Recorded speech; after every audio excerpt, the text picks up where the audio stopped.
Libro. Disculpar la presencia de la alcaldesa, de Raquel Jurado, y de la diputada provincial Maribel Mansilla, que me parece que ya se han disculpado contigo, tenían una reunión de Montesur y no podían asistir. Yo también lo que quiero es dar la bienvenida a las personas que me acompañan en la mesa.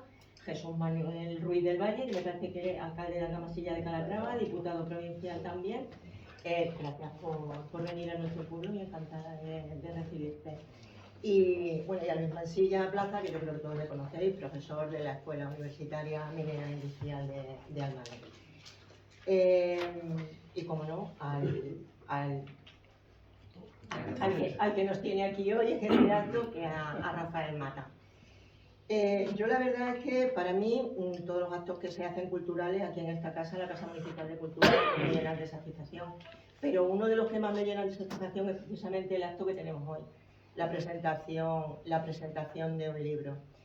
Quizás porque soy una lectora empedernida y entonces me encanta el que haya cada día libros nuevos que poder utilizar. Yo el libro que vamos a presentar hoy, Mesteños, Rojos, Ovejas, Brujas y Cinabrio, la verdad es que te tengo que decir que no lo he leído todavía, pero que te prometo que lo pienso hacer, porque creo que me va a enganchar de la primera a la última página. Además tengo muchísima curiosidad de saber quién era la curandera que enamoró al hijo de Sebastián, no era el protagonista. Bueno, yo a Rafa le conozco de toda la vida. La verdad es que es una satisfacción ya no solamente que se presente hoy este libro, sino que sea el autor, sea una persona nacida y criada en Almadén. Le conozco de toda la vida, creo que somos de la misma generación, igual que conozco a su mujer Helen, que la he visto por ahí. Y la verdad es que, pues, que sea siempre una satisfacción presentar un libro, pero que encima sea una persona que es de tu tierra, pues para la satisfacción es doble. Entonces me alegro mucho, la verdad es que te deseo muchísimo éxito con tu libro y bueno, y sobre todo que te animes, ya que sé que no es el primero ni el único, que ya tienes varios, pues que sigas con esta afición tan bonita y que bueno, que tengamos la ocasión de presentar aquí pues muchos libros más. Y bueno, yo ahora ya pues dar paso a los componentes de la mesa. No sé si Jesús quiere decir alguna cosa. Yo le cedo la palabra, ya ves que no te voy a pasar el micro porque no funciona, entonces pues tendrás que levantar la voz. Bueno, yo lo primero de todo agradecer a Rafael que nos haya invitado a este acto de la presentación de su libro. Como decía la concejala, estoy deseando leerlo, más que nada porque se desarrolla en una zona que me encanta, que es el Valle de Alcudia, una zona de la que vengo yo, soy de Argamasilla de Calatrava, que estamos pegaditos al Valle de Alcudia, y tengo muchísimas ganas de leerlo. Agradecerte que nos hayas invitado a este acto y darte la enhorabuena por escribir, por animarte a trasladarnos tus historias, tus inquietudes, tus pensamientos, porque creo que en el mundo que hoy estamos es muy importante transmitir lo que cada uno piensa, y estamos muy expuestos a esa crítica algunas veces no recompensada, y es muy bueno que alguien sea valiente y quiera presentar su obra. Así que yo te doy la enhorabuena y muchas gracias por estar hoy en este acto también a todos, que estoy seguro que lo vais a disfrutar. Y ahora le paso la palabra a Luis Mansilla. Muy bien, buenas tardes. Como no podía ser menos, quiero saludar a todas las personas que integran la mesa, ya se han presentado, y también quiero saludaros a todos vosotros que estéis aquí esta tarde y deciros que lo de la luz estaba todo preparado. Si leemos el título del libro, que ya lo ha comentado Mari Carmen, hay una bruja, no hay solamente la curandera, hay brujas. O sea, Rafa lo tenía todo previsto, eso está claro, ¿no? Bueno, a mí me gustaría empezar dando las gracias a la Diputación Provincial de Ciudad Real y concretamente a la Biblioteca Autores Manchego, porque esta es la quinta obra en una nutrida obra, valga la redundancia, de títulos que ha publicado, que se hace sobre la comarca de Almadén. Revisando un poco de documentación, hay una del año 85, luego hay un salto hasta el año 2005 y bueno, en la última década parece que esto se ha animado. Por lo tanto, aquellos que se dedican a la literatura o a la historia y quieran publicar, pues ahí tienen un buen camino, pero pensar que hay que hacerlo bien, ¿no? Hay que hacerlo bien, como en este caso la obra de Rafa. También quiero dar las gracias a Rafael, porque me dijo hace unos meses, oye, me gustaría, he escrito este libro, que lo pudieras presentar tú, y claro, yo sí me lo he tenido que leer, y no me lo he leído una vez, lo he leído por lo menos un par de veces, y bueno, pues la verdad que, como veremos ahora, es un libro muy, muy interesante, y yo espero que os enganche a vosotros como a mí me enganchó desde el primer momento. Bueno, me toca presentar un poco a Rafa, aunque todos lo conocéis, y además en el libro, los que ya lo tenéis, habréis visto una pequeña biografía de él. Y bueno, pues Rafael es de aquí de Almadén. Rafael estuvo muy vinculado pues, a la tierra cuando trabajó en la empresa de Minas Almadén, pero bueno, en un momento de su vida él nos deja aquí en Almadén y bueno, pues trabaja en otros lugares y a la hora de la jubilación pues se dedica al tema del derecho. Y en este periodo de jubilación, como yo le he oído muchas veces, inclusive en esta misma sala no hace mucho tiempo, pues hablar de dos pasiones que han, más que florecido, yo creo que las ha reencontrado, una por lo menos, que es la de escribir, pero la otra es la de dedicarse a su familia y concretamente a sus nietos, ¿no? Y dentro de esta literatura reciente de Rafa, y vinculado también con el territorio, hay un libro que yo también estuve en esta misma sala donde se presentó, que todos sabéis que se llama Apuntes sobre el campo de Calatrava y la encomienda de Castilseras, Ciudad Real, editado también por la Diputación hace escasamente 5 años, ¿no? Si habéis leído aquel libro, y ahora seguro que vais a leer este, porque he visto mucha gente que estaba ahí acercándose al mostrador, pues veréis que hay una evolución importante en 5 años en la literatura de Rafa. Y yo creo que eso es de agradecer. Es de agradecer porque se nota bueno, pues el reposo de este tiempo, la solera, y sobre todo algo que aquel libro tenía y este también, y que es una investigación detrás muy, muy grande, ¿no? En este seguimiento que he hecho yo de la literatura de Rafa, una de las cosas que yo, por ejemplo, he podido comprobar es el rigor en la investigación, la preocupación por llegar hasta el último detalle y la bibliografía que tiene este libro, que es una bibliografía para saber más. No se trata de que sea la única bibliografía en la que él bueno, pues ha bebido para hacer el libro, sino que es una bibliografía para adentrarnos un poco más en el conocimiento de los temas que él va a tratar, ¿no? Y bueno, para mí este trabajo de investigación lo traslada de una manera genial al texto, ¿no? De una manera genial y también de una forma bastante sencilla para que podamos seguir el libro. Pero hay una cosa que incluso hace 2 días que estábamos hablando, tomando un café, pues para preparar este acto, lo comentábamos y creo que también es un salto cualitativo en su obra, ¿no? Y es la utilización del lenguaje. Lo comentábamos y él hablaba de que, bueno, pues que en otros libros utilizaba mucho el pasado. Bueno, aquí hay una figura que para mí es importante y que también le da pues una trascendencia mayor al libro porque nos proyecta con la lectura inclusive hasta el futuro. Y es lo que se llama el uso del condicional imperfecto simple o el condicional perfecto compuesto. Y ya veréis que habla mucho de este tipo de figuras, el uso que él tiene. Pues bueno, yo creo que después de esta pequeña presentación de Rafa, creo que ha llegado el momento de hablar del libro. El libro que lleva ese título que es Mesteños Rojos, Ovejas, Brujas y Cinabrio. Y lo primero que me gustaría preguntaros es si os parece sugerente el título, porque a mí cuando lo vi, claro, yo no había visto esta portada, yo lo que tuve fue un PDF, un manuscrito para poderlo leer, pero a mí la verdad que solamente esas 5 palabras ya te entrañan algo, dices, bueno, esto está muy vinculado con el territorio, las palabras, por ejemplo, cinabrio, mesteños, bueno, pues la verdad que esa mezcla de palabras yo creo que tienen un simbolismo especial, ¿no? Y sobre todo, pues cuando lo ves por primera vez, te hace pensar y decir, ¿qué es lo que nos va a contar Rafa en el libro? Pero luego también dices, esto es un libro de historia, esto es una novela histórica, ¿cómo está montado este libro, ¿no? Porque claro, si hemos leído otros títulos de Rafa, pues esto también nos suscita esa pregunta. Para mí, fundamentalmente, es un relato novelado, lo que Rafa nos traslada en este libro. Además, como dije antes, con una excelente revisión bibliográfica y algo también muy importante que tiene este libro. Porque es un libro que habla del pasado, pero que se proyecta al presente y también al futuro. Es una de las cosas importantes que tiene el libro. Y una de las cosas que figuran en él es un glosario de palabras, concretamente unas 80, que es importante también tenerlo presente para entender lo que en el libro se escribe. Porque claro, estamos hablando de un libro que está ambientado hace unos 400 años y hay mucha terminología, hay palabras que ya están totalmente en desuso, aunque hay otras que no están tan en desuso, porque si nos movemos por el territorio del Valle de Alcudia, la comarca de Almadén, veremos que todavía se siguen utilizando. Por lo tanto, es de agradecer que haya incorporado este glosario de estas palabras. Para mí también es un libro que tiene un contenido etnográfico y antropológico muy grande. Eso es quizá uno de los valores importantes que tiene el libro, ¿no? Y a mí personalmente, una de las cosas que me hizo este libro es retrotraerme pues, a la época de los años 60, cuando muchos de los que estábamos aquí éramos todavía niños. ¿Y por qué digo esto? Pues digo esto porque Rafa, en su libro, pues va a intentar que ese mundo de los 400 años, que a lo largo de mucho tiempo hemos podido comprobar, algunos de nosotros, que como si hubiera sido un tiempo inmóvil, sobre todo en esta época de los años 60, pues en el libro lo va a rescatar de una forma que para mí es importante, y sobre todo esa capacidad de hacer de que eso que ha perdurado en el tiempo, transmitirlo, ¿no? En este análisis del libro, sin entrar en los capítulos que tiene, yo creo que este libro es una reivindicación de nuestras raíces.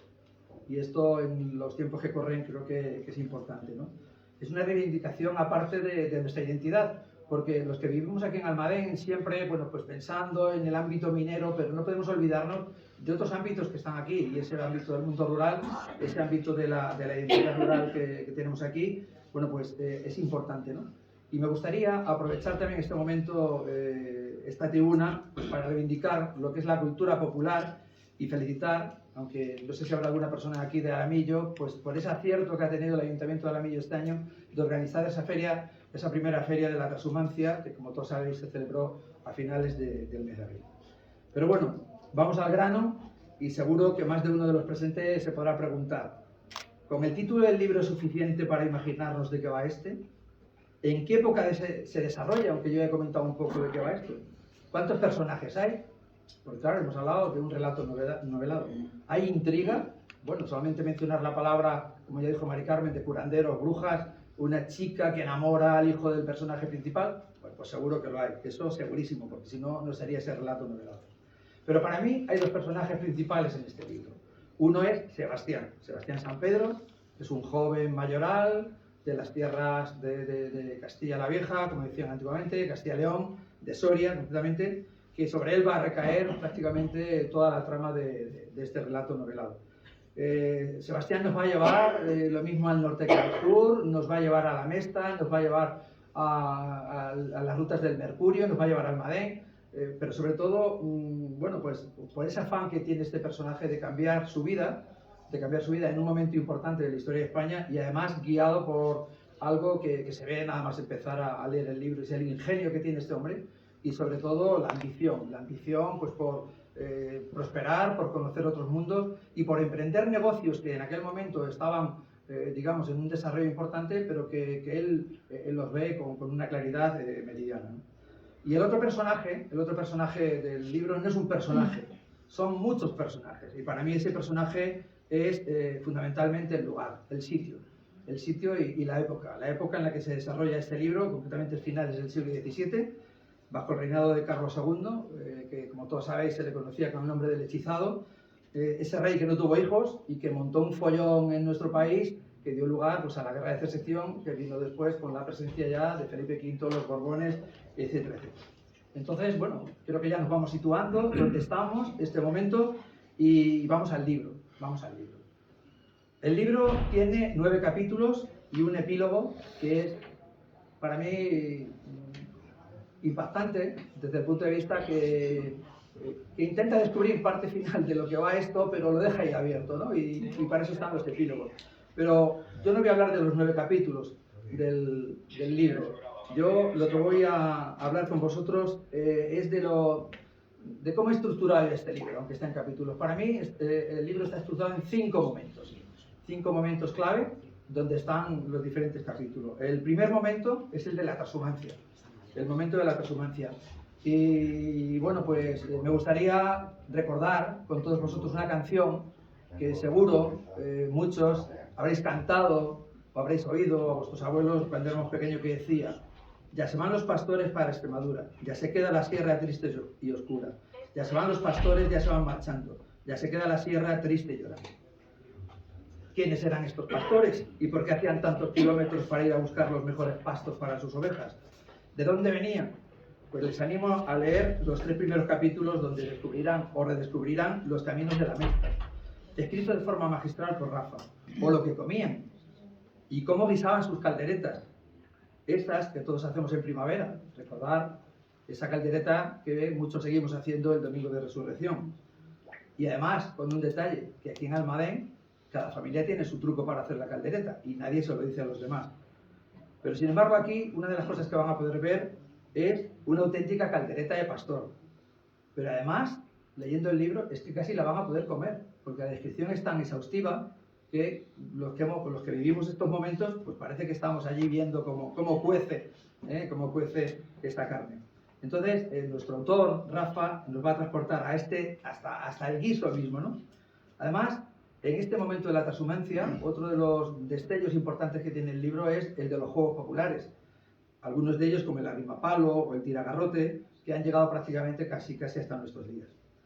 Y otra de las cosas curiosas que aparecen en el libro, en este momento de la transhumancia, es el de las predicciones meteorológicas de los pastores.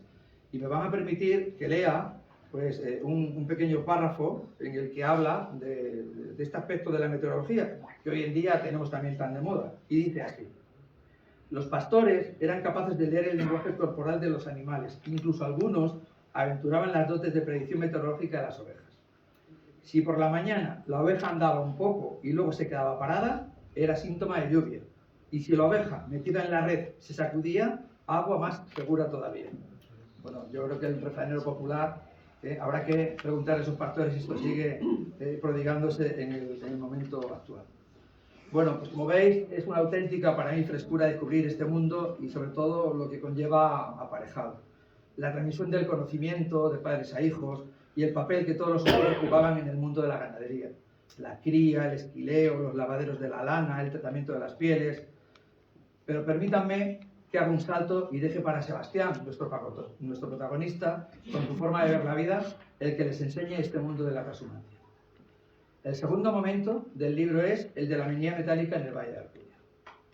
No podía faltar un capítulo dedicado a la minería en un libro que resalta los valores naturales del Valle de Alcudia y su zona de influencia. Una minería, como todos sabemos, milenaria, que se cruza en el camino de nuestros protagonistas en un momento de expansión, donde nuestro autor juega con los promotores de esta minería, entre los que se encuentran los Fugger, la terminología minera y sus técnicas de explotación. Nombres como la mina de la Romana, la Romanilla, Villazaide, San Quintín, Horcajo, Los Pontones, Quinto del Hierro, sirven para darnos cuenta de que en un entorno como en el que se desarrolla nuestro libro se van a encontrar algunas de las minas más importantes de la minería del plomo de España. Las vicisitudes de la investigación minera y su incertidumbre en el éxito de dicha investigación para la apertura de una mina vuelven una vez más a ser tratadas por nuestro autor de forma magistral, con un amplio conocimiento de la legislación y todo el negocio de la minería de aquellos tiempos, que no es nada fácil de conseguir o de investigar, que hace que cuando uno lee este capítulo se pueda ver convertido en un auténtico buscador de tesoros mineros. Voy a leerles un pequeño pasaje para que puedan comprobarlo. Bueno, hay un ingeniero alemán que se llama Karl, contratado por los Fúcares, y bueno, pues Karl, que es una persona que viene de Centro Europa, con un conocimiento minero, porque pensemos que estamos en el siglo XVII, ya hay libros que hablan de cómo investigar la minería, como un libro que se llama De Re Metálica, de Georgius Agrícola. Bueno, pues él encuentra, cuando llega aquí al Valle de Alcudia, bueno, pues una forma de investigar la minería, pues podríamos llamar de forma ancestral, transmitida de padres a hijos, y sin embargo, fijaros lo que dice él. Karl no compartía la creencia general de la época de que los metales y minerales se formaban en el interior de la Tierra mediante vapores que se condensaban formando sustancia fluida. Era partidario de aplicar diversas técnicas de prospección cuya finalidad era la localización en la superficie de los depósitos minerales existentes en el interior. Bueno, como ven, el contraste de lo tradicional que había con esa forma más o menos metodológica de poder realizar un trabajo de investigación está claro. Pero cuando lean el libro, cuando vean la parte vinculada con la tecnología minera, esto también lo comentaba yo con Rafa, describe de una forma increíble cómo es un lavadero, pero además de la época y con una cantidad de detalles muy, muy interesantes, incluso alguno que nos pueden sorprender porque hablan de sostenibilidad, inclusive ambiental, como el uso del agua, de los distintos productos en el lavadero. Bueno, antes de hablar del tercer momento, me van a permitir que también les lea otro detalle del libro, pues para que vean una vez más los conocimientos que tiene Rafa y cómo en su libro también nos acerca pues, al Quijote. Entiendo que no podía ser menos, porque el Quijote, en su libro, hay un número importante de personajes que se desarrollan en el mismo espacio, ¿no? Y voy a compartir con vosotros cómo él, él describe una de la boda de nuestro protagonista con Martina, que es la mujer, y bueno, pues la consideran como una boda de lujo para los pobres. El lujo para los pobres lo dejo también para cuando lo leáis y entenderéis perfectamente por qué es una boda de lujo. Pero lo importante de este pasaje, por lo menos en lo que yo quiero transmitiros, son los elogios que hacen los invitados a la boda, sobre todo por la comida que se les va a servir. Y para ello Rafa utiliza una vez más ese refranero cervantino y dice así.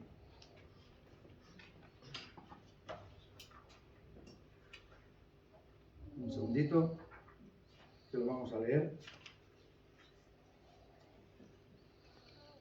Dice, no se hace la boda de hongos, sino de buenos bollos redondos. Ensalada y agua bendita, poquita. Más alimentan 2 bocados de vaca que 7 de patatas. Carne, cría carne. El pan, panza. El vino, sangre y guía la danza. A esto, él añade otra frase que es muy de nuestro Sancho, que diría así. Vino suficiente, pan blanquísimo y quesos de oveja aderezados con miel. Bueno, creo que la frase es buenísima, y refleja muy bien lo que va a ser esta boda. Vamos a entrar en el tercer momento, el momento de los carboneros del Valle de Alcudia. Y para eso también me gustaría recordar otro libro editado en el año 2017. Es un libro cuya autora es Salvadora Moreno Castañeda, es una persona de Aramillo, y bueno, es un libro que se publicó concretamente con esta temática, ¿no? Entonces, bueno, es un libro que yo también les recomiendo. Es un libro para que lo vean, para que lo lean, si no lo han visto ya.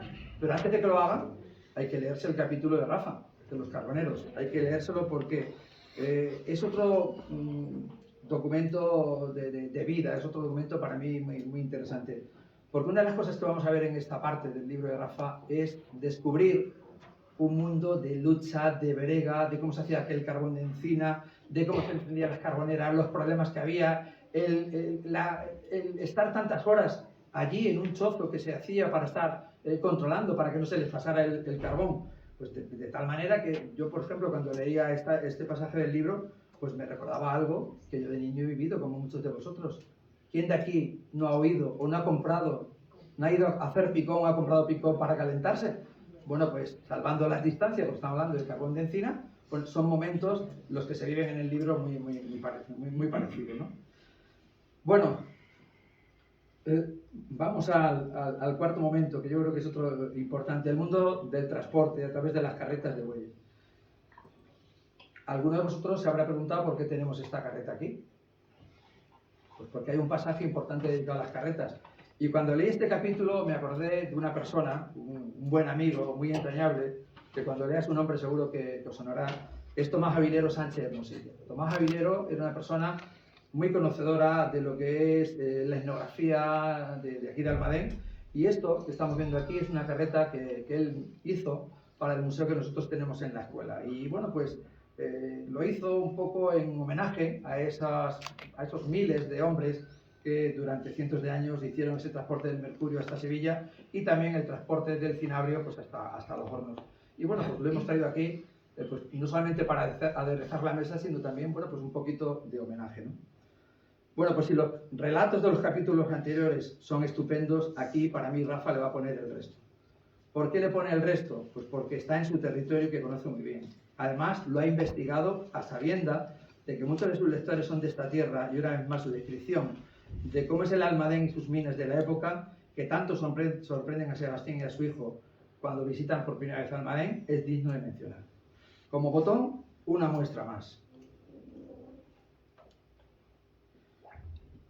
Llamaba la atención de Sebastián y sus compañeros la gran cantidad de oficios que realizaban los habitantes de Almadén, aún más diversos que los propios de pastores y carreteros. Los sufridos cuadrilleros, zafreros y bergantes, que se dedicaban a arrancar el mineral por destazos previamente convenidos. Otros con salario fijo, los acomodados olleros, porteros y guardas. Los forzados condenados de galeras que se ocupaban del interminable trabajo de achicar el agua. Bomberos, amainadores y charqueros. Los encargados de la fortificación con madera, entibadores y operarios de hacha, o la fortificación con mampostería que realizaban los alarices. Los siempre enfermizos cargadores de mineral de los hornos y del vaciado de las escorias de los mismos, o el siempre expectante de la báscula almijarero, que proporcionaba aceite de oliva para los candiles que alumbraban los trabajos de interior, una sexta parte de 1 libra para cada uno durante 4 horas. ¿Qué les ha parecido? Como nos cuenta Rafa este pasaje, para mí, genial. Bueno, no me quiero dejar, para ir terminando ya casi, las rutas del Azogue, ese camino carretero por Sierra Morena y las dehesas extremeñas desde Almadén hasta Sevilla. Un camino del que todo el mundo habla en los últimos tiempos como un recurso turístico más para Almadén y que un grupo de personas de la Asociación de Antiguos Estudiantes de la Escuela de Ingeniería Minera e Industrial de Almadén tuvieron a bien reivindicar como camino de vida de antaño y de hoy en mayo del año 2016. Móntense en una de las carretas y hagan el camino de la mano de Rafael y lo podrán disfrutar. Yo les aconsejo que tengan un pequeño plano para que vayan dibujando este camino y luego aprovechen un fin de semana para hacerlo, aunque sea de noche. Seguro que se sorprenderán. Esto va llegando a su fin y a este último momento del libro yo le he llamado Los Momentos Almadén. Y algunos de ustedes se preguntarán, ¿por qué le ha llamado a esta parte Los Momentos de Almadén? Pues la razón es porque los 2 últimos capítulos del libro se desarrollan en nuestra comarca directamente. El amor, las intrigas, las brujas, la religiosidad se mezclan en ello. Pero todo esto se lo dejo para ustedes, pues no quiero seguir desvelando más, sino animarles a que lean este libro, que como dije al principio es un libro de vida, de reivindicación y de valoración de lo nuestro, como el logro de que parte de esta comarca haya sido incluido entre los geoparques mundiales de la UNESCO. También del mundo rural, de nuestras raíces que han formado nuestra identidad. Y quiero terminar mi intervención con una frase del filósofo cordobés Séneca que tan acertadamente ha elegido nuestro autor para abrir este libro. Y dice así: cada uno ama su tierra no porque sea grande, sino porque es la suya. Muchas gracias.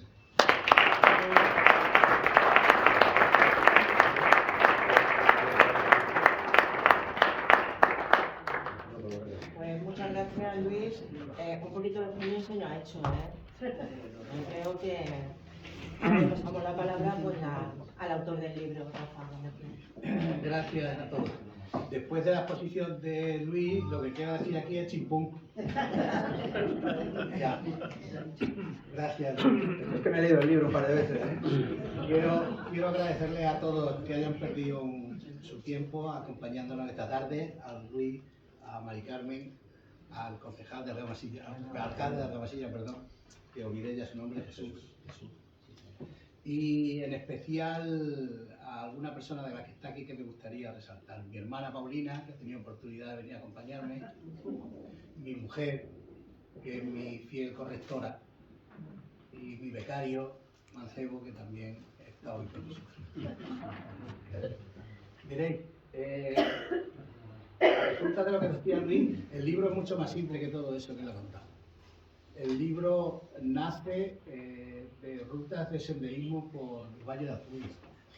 Nace ahí, las rutas del Puente de las Ovejas o de Mina Horcajo, las rutas de la mina de Valderrepisa. Ahí empecé a gestar la idea y a empezar a tomar notas.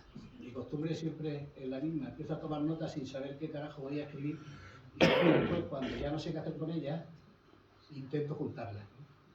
Pero la idea es esa, sobre todo cuando tuve ocasión de leer que en diciembre de 2023 la UNESCO había declarado la transhumancia como patrimonio cultural inmaterial de la humanidad en España y en 8 países más. Entonces ese reconocimiento que merecía una práctica central de transhumancia fue esencial para el mantenimiento del ecosistema. La propia transhumancia cuidaba el espacio por el que transitaban. La Red General de Vías Pecuarias, este es un dato importante, tiene más de 750 años de antigüedad y más de 120.000 kilómetros de vías pecuarias regionales distribuidas en 13 cañadas. Pero esto es lo positivo, pero también me llevó mucho la atención lo negativo de esto, que hay mucho. Porque realmente, ¿qué queda de todas aquellas cañadas que se utilizaron tanto en el siglo XVII y XVIII? Todas están hoy en peligro, mayormente por el espíritu acaparador de muchos propietarios de fincas que pretenden borrar la historia mediante el arado y la valla. Pero todavía es más grave, no ya eso, sino que eso ocurra ante la pasividad de organismos públicos que parece que miran hacia otro lado cuando estas cosas suceden. Digamos que ese fue el origen de empezar a trabajar en este proyecto. La explicación del libro la ha dado Luis mejor de lo que yo podía hacerlo, sin lugar a dudas, ¿no? Pero sí quiero que veáis que una dificultad que para mí ha entrañado la escritura de este libro ha sido pasar del ensayo, que es donde yo me movía cómodo, recuerdas que Ismael, que en alguna ocasión hemos hablado, a no la novela, pero sí el ensayo novelado, sobre todo en la parte final del libro. Los últimos capítulos del libro pasan de ser un ensayo y se convierten en una novela pura y dura, con una trama, un desenlace. Y ahí aprendí otra cosa también importante, y es que el manejo de los tiempos verbales, yo siempre he insistido mucho y se cometen muchos errores escribiendo, utilizando mal los tiempos verbales, y en esta ocasión pude descubrir que utilizando ese condicional que hablaba Luis, podemos situar la escena no en el pasado, sino justo puedes situarte en ella y ver la temática a futuro. Es muy importante, para mí ha resultado muy importante y muy interesante esa figura literaria. El libro tiene poco más, no está estructurado como con la idea de coger prácticamente todas las actividades que se desarrollaban en el Valle de Alcudia. Se me ha quedado una que luego lo pensé prácticamente cuando ya estaban imprenta, que lo comenté con Jesús, a que no le da las gracias todavía. Y eran lo diré ahora, los cuidadores de enjambre de abejas, que también era una actividad, pues todas estas actividades eran supletorias una de otra, ¿no? El trabajo inicial de agricultura permitía dedicarse al carboneo y luego a no sé qué, y luego a cuidar la oveja y luego a cuidar la miel, o sea que tenían mucho campo donde actuar. Y encontrar el hilo conductor de toda esa información fue una dificultad tremenda, porque yo me quedé bloqueado con este libro un par de meses sin saber cómo iba a resolverlo. Y un día, no sé por qué, cuando me levanté pensé en esa figura, que inicialmente se llamaba José, pero luego acabó llamándose Sebastián. Y este hombre fue el que me fue descubriendo a mí cómo iban todo lo que yo había escrito en hojas sueltas, ¿no? A través de él pude ir viendo cómo iba desarrollando esa ambición que citaba Luis, por crecimiento tanto de él como de las casas de adopción que le cogen a Almodóvar.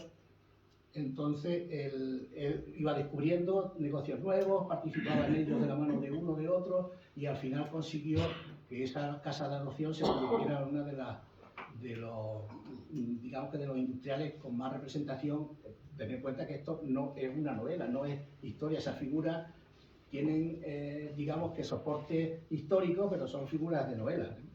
Hay muchas cosas que se acercan en la realidad, pero otras también hay unas licencias que te permite también decir algo que no encajaría, ¿no?, históricamente. Solo eso, os agradezco de verdad que hayáis venido a Diputación y sobre todo a Jesús, que me aconsejó muchas cosas en el desarrollo de esta obra. Que la compréis, que no es cara, que la leáis y que me digáis realmente lo que sentís al leerla. Si os trae recuerdos, que será así, me temo que os traerá muchos recuerdos, y a gente más joven que nosotros le dará a conocer una maravilla que tenemos que se llama Parque Natural del Valle de Alcudia y Sierra Madrona, y lo tenemos tan cerca como que lo tenemos olvidado. Muchas gracias a todos.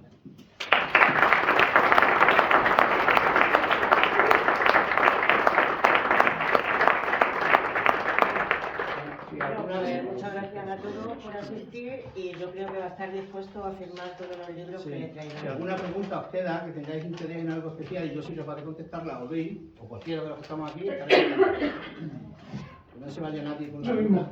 En la finca de Garganta, ya que está en términos de mina del campo, ¿cómo unos ingleses consiguieron hacerse con ella? Hasta ahí no llego. No sé. Me queda un día menos. No, de verdad no. No te sabría responder. Hay una pregunta allí. No te sabría. José Carlos. José no te Carlos, sabría responder, discúlpame. Bueno, en primer lugar es darte la enhorabuena por el libro. Gracias. Y luego, bueno, me ha quedado una duda. No sé si ha habido una intención velada o no intención de situar el libro en una época en la que existía esa prerrogativa de los reyes católicos del Santo Oficio.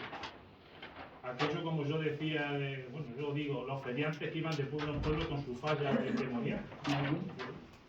Entonces, no sé si ha habido una voluntad de traer eso a la memoria para que no se vuelva a repetir, o ha sido de manera casual. No, mira, la idea estaba, la figura de Inquisición tenía que estar, porque era una idea que a mí me interesa mucho, y la he estudiado mucho sobre ella, y tenía que buscar algún elemento que me permitiera meterlo, ¿no? Y la aparición del drama es evidente. Luego, cuando tenéis la oportunidad de leer, veréis que la participación de la Inquisición se queda, digamos, como un poco alrededor de, ¿no? Porque hay otro sistema para evitarlo, que este hombre es habilidoso y consigue hacerlo. Pero sí que tenía necesidad de hablar de ella porque tenía mucho interés en tocar ese asunto. Y aprovechando el trama amorosa del hijo de Sebastián y esta chica que es curandera, pues la denuncia uno de los capataces de mina desairado por la chica, pues la denuncia como bruja porque lo había echado por el ojo y lo había enamorado de aquella manera artificiosa, ¿no? Entonces sí, por ahí. La fecha que me decía, la fecha fue una de las últimas cosas que se puso en el libro. Porque había que coger un poco, ambientar todo, igual ver qué época era la más adecuada para situar la historia. Gracias. ¿Alguna pregunta más? Yo tengo una pregunta. A ver, yo le quería preguntar a Rafa, y no precisamente sobre este libro en general, sino sobre tu obra literaria, que hemos hablado y hemos hablado un montón de veces y hablamos mucho, pero yo tengo una duda. ¿Cuándo te surge a ti realmente esa intención, esa afición a la escritura? Porque es cierto que la dedicación a la escritura es un último, ahora recientemente, relativamente reciente, ¿no? ¿Has sentido siempre esa inquietud por escribir y la tenías ahí dormida y ha sido ahora cuando has tenido más tiempo? ¿O tienes algo anterior a esta No, yo etapa? tenía inquietud por escribir, sobre todo por leer. Yo no era un niño de romo ni de trompo, era un niño más de libro. Entonces, yo empecé a escribir y Ismael me recordaba que había escrito cosas de muy joven, de noviete, le escribía, la tenía mi mujer aburrida de escribirle poemas cada cual peor. Entonces, sí que siempre me ha inquietado mucho, hasta el punto de que yo tengo la necesidad de escribir, necesito escribir. Yo estoy hablando contigo y de momento me viene lo que sea a la cabeza y luego lo escribo, me está machacando continuamente, ahí hasta que consigo meterlo en un papel. O sea, sí tengo esa inquietud y los temas surgen, pues no sé, cualquier cosa. No hay una vocación concreta para un punto.